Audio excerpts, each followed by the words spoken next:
중환자실 병상 가동률이 75% 이상일 때는 비상계획을 실시할 수 있다. 정부가 단계적 일상 회복을 시작하며 밝힌 사안이죠. 하지만 이미 수도권 중환자 병상 가동률은 80%에 육박하고 있습니다. 의료진과 방역 요원들이 한계에 봉착했다는 우려마저 나오는데 정부는 내일로 예정됐던 비상계획의 세부적인 발동 기준 발표를 다음 주 이후로 연기했습니다. 먼저 조희루 기자가 보도합니다.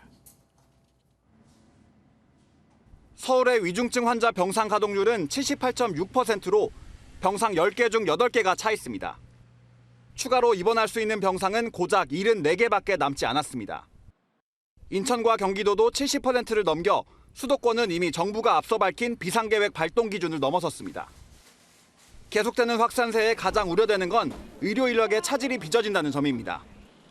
1년 이상 사투를 벌여온 의료진과 방역 요원들이 한계 상황에 처한 것이 신규 위중증 환자는 471명으로 열흘 연속 400명대를 보이고 있지만 당국은 현 상황이 비상계획을 발동할 정도는 아니라고 보고 있습니다. 전국 평균 병상 가동률이 아직 여유가 있고 하루 확진자도 애초 예상한 5천에서 7천 명보다는 낮은 수준이기 때문입니다. 하지만 사회적 불안감이 커지면서 정부는 코로나19 위험지표를 애초 내일 발표하기로 했다가 18일로 연기했습니다.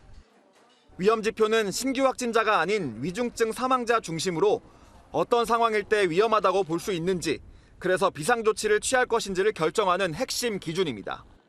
새 위험지표 마련이 늦어지면서 구체적인 비상계획 발동 기준도 잠정 연기에 발표하는 것으로 정해졌습니다.